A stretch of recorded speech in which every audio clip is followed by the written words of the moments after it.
This is Steve from Boxing UK in association with Supreme CBD. Delighted to be joined by Sky Sport Boxing's Adam Smith here in St James's Park. Adam. Fantastic, isn't it? A wonderful stadium, amazing. We were in Tottenham just a couple of weeks ago, and that was unbelievable. The atmosphere there, phenomenal for Usyk and AJ, and possibly the best atmosphere we've ever experienced. We've had some incredible stadiums. We've been obviously at Manchester City, Hampden Park, Goodison Park. Still waiting for Anfield, but wouldn't it be great if we could get boxing here at St James's Park, especially at a time where the city has woken up. There's a massive, passion and feel now. The takeover's done, and we aim to take over boxing in the North East as well with Sky and Boxer in the coming months, and very excited about Saturday night. You said in the press conference, didn't you, the importance and the legacy that you've already got of bringing boxing up to the North East. Is next step in the programme? Very much so. Glenn McCrory and I worked together for many years at Sky, the North East first world champion, of course, great guy Glenn, and so we've always sort of kept Newcastle as part of us, really. We've been up here many times, certainly back in the sort of mid-90s. We had Nassim Mohammed up here, Nigel Benn, prize fighter was here, various other things, Lewis Ritson, obviously, big nights with him. And this is a new breed coming through, like some big Steve Robinson and Georgia O'Connor, and of course the character that's April Hunter, and many others, and a stacked show and a fantastic top of the bill with Savannah Marshall, of course, from Hartlepool, a wonderful world middleweight champion. Chris Eubank taking his place on the card, Hughie Fury. Yeah, it's fantastic, and really excited to be back. And the North East is a big part of our plans, and Ben and I talked about it very early on in our embryonic relationship, that the North East was an area we wanted to really cover. Really, that's great to hear, Adam. Savannah headlining. You've obviously been a big fan and very close with Savannah. Is this the next step before the big one? Potentially, yeah. I think as Savannah said in the press conference, there's no point looking past what's in front of you. Lolita comes here unbeaten. She's got her own dreams, and she wants to go home with the world title. But Savannah looks right to me. I've known her, as you said, for many, many years.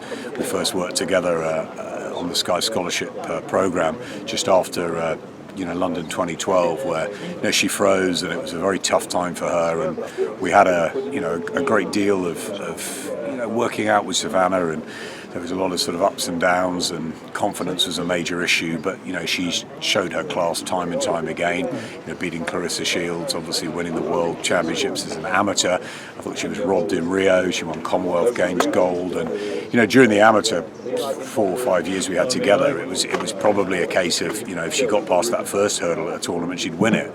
So it was all about confidence, and I think then she met Peter Fury, and it's a match made in heaven.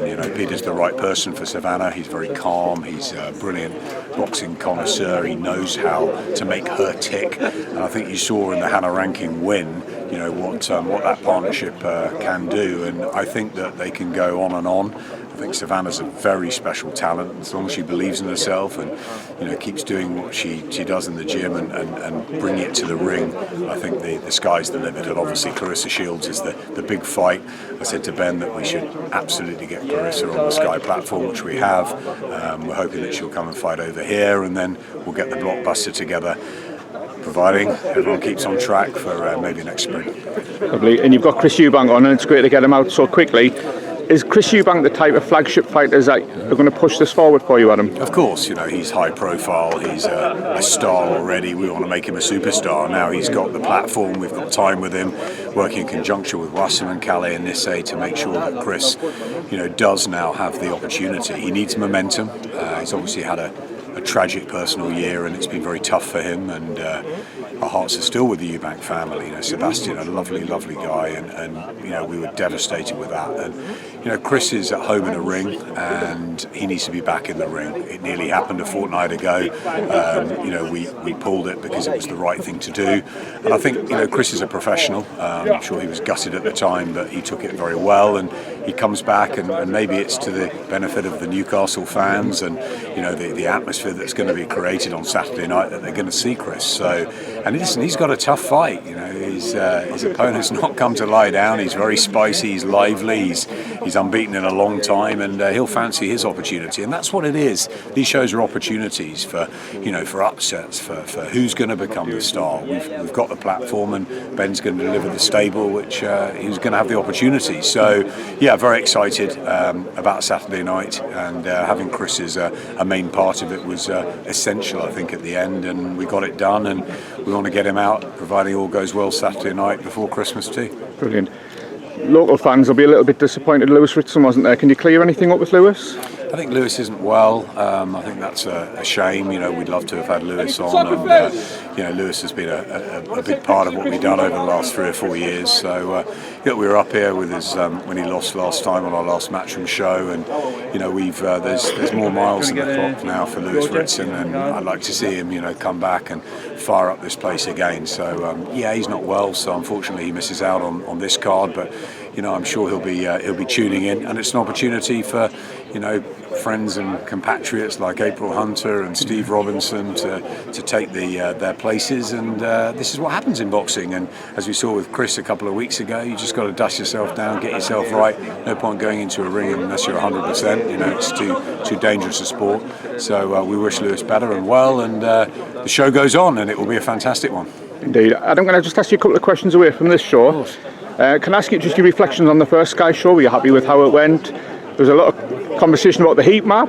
I don't know if you saw that online. Anything you would change? Are you happy with it? What, heat on the heat map? Yeah. Look, I think it was a great start for us with Boxer. This is our, it was our first show. This is our second of a very early embryonic relationship. Ben Shalom and I have worked very closely together behind the scenes for the last 3 or 4 months. I've really enjoyed that. He's bright, he's innovative, he's an entrepreneur, he hasn't got an ego, he's calm, he's cool, and I think he just wants the fighters to do the talking, which is great. Obviously we were hit a hammer blow with what happened with Chris, but we still produced a really lively Saturday night. Phenomenal viewing figures, even with especially with Chris off. Our biggest viewing figures on Sky for over 3 years since the Amir Khan Vargas fight. So very, very pleased with that. Shows the power of the platform and the arsenal we have. Like the creative look, like the fact we're taking risks, trying things out, like the heat map, like the trainer cam, various innovations to try and bring fans and customers closer to boxing than ever before.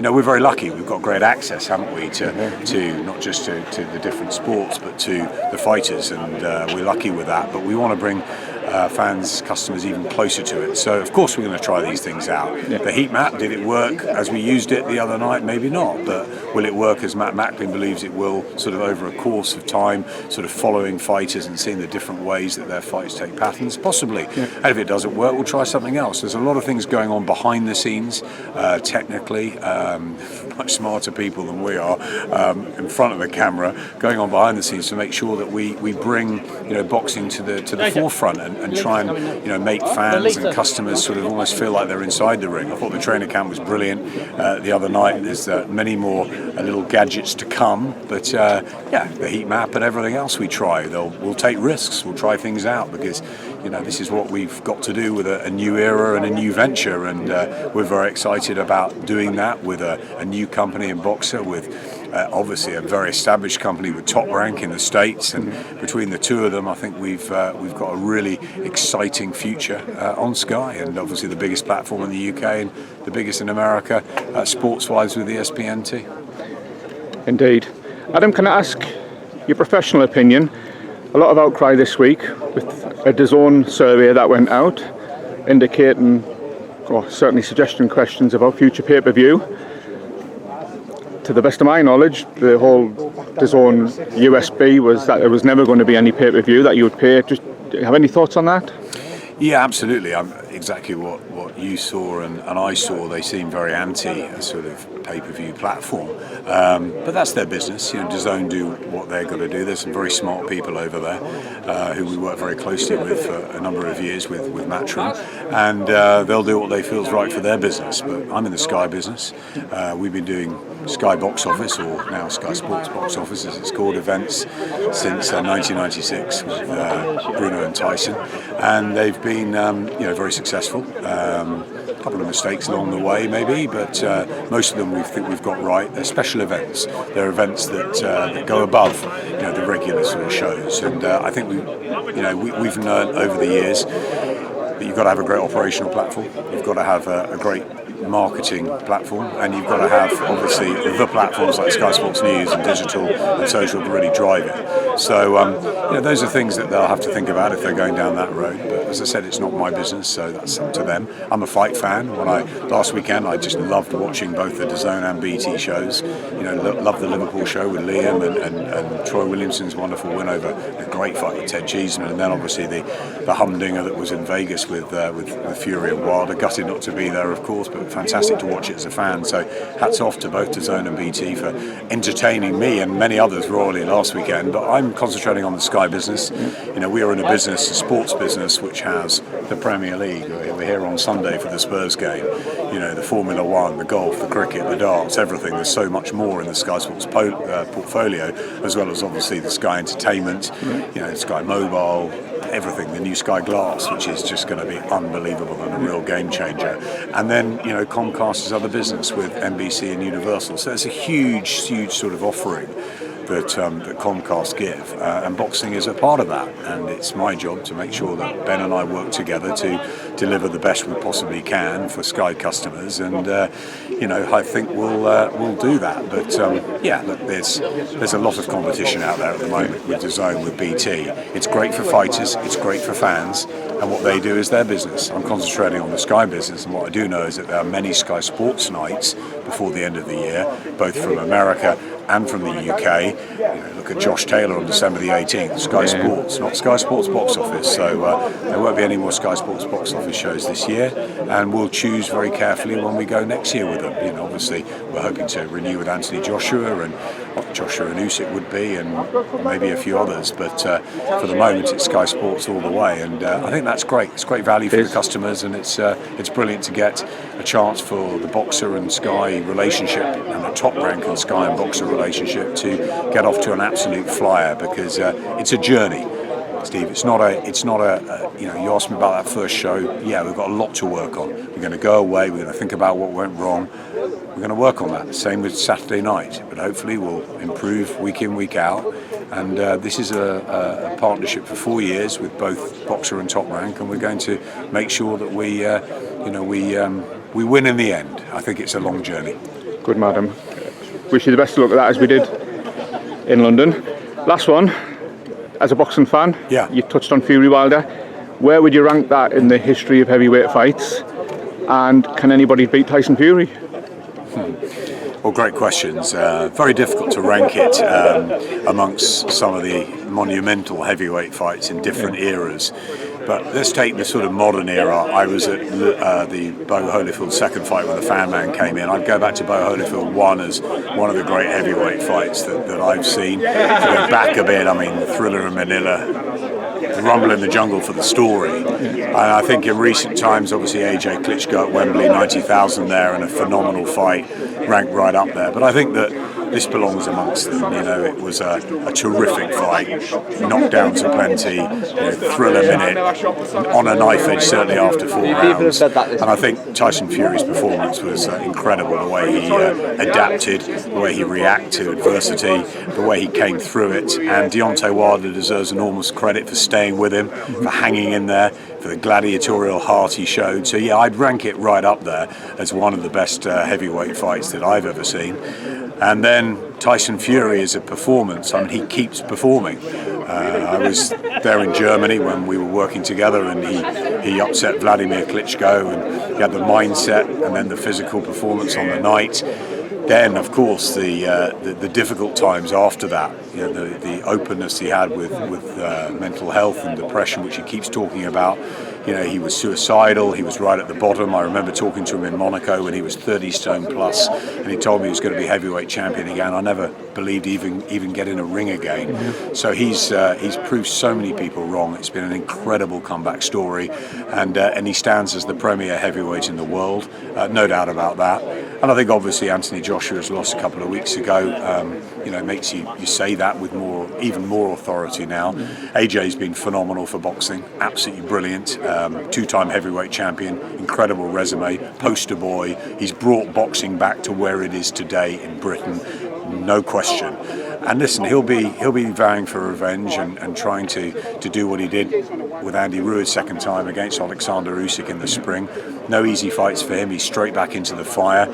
Tough fight, as we saw. Alexander Usyk was too good for him and was a brilliant performance. And you've got to say Usyk, with all the belts, is a pound for pound great. But is he as good as Tyson Fury? Well, we have to wait and see. I think Tyson Fury deserves his place as number one at the moment. He is the Gypsy King. I hope he fights Dillian White next. I think Dillian, should he get through Otto Wallin, deserves that opportunity. He's waited a long time. It's a great fight for British boxing. And then if Anthony can come through and beat Usyk, then obviously that fight's still very much alive. I still believe Fury and Joshua will share a ring. I wonder if Fury wants that to happen at Old Trafford. He's been talking about fighting back in the UK. I think we need to see him fight back in the UK, wouldn't we? But Anthony Joshua deserves his credit, and he's still very much a powerhouse. Alexander Usyk has proved himself incredible, winning, unifying the cruiserweight division, winning undisputed belts in the heavyweight division, but he hasn't fought Tyson Fury. Is Tyson Fury just too big for him? People thought Anthony Joshua was too big for Alexander Usyk. So stars make fights, you never know. It's a great pot, isn't it? But I think, to sum up what I thought of last weekend, it's just made casual fans just talk about boxing again, and that's good for all of us. As we go into a big show in Newcastle on Saturday night, great for the area. It's fantastic that people down the street are saying, "Wow, did you see what happened in Vegas?" They did after AJ Klitschko. Now they're doing it after Fury and Wilder, and the future's bright. Let's see what happens with AJ and Usyk. Let's see what happens with Tyson Fury.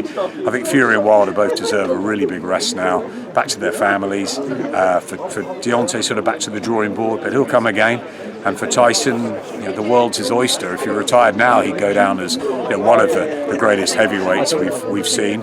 Listen, if he doesn't and he carries on and beats the likes of Usyk and Joshua and White, we'll be talking about him along the terms of Lennox Lewis, who, in my view, is the greatest heavyweight we've ever produced. So yeah, it's exciting times ahead, and we can't wait to see them. So well done to Tyson, a brilliant job well done, but also well done to Deontay, because it's tough coming second to Tyson Fury, and he put absolutely everything into it. Adam Smith, I can't top that. So roll on Saturday. Roll on Saturday. Thank you very much for your time, Adam, and I'll see you tomorrow at the weigh-in. See you tomorrow at the weigh-in. Lovely.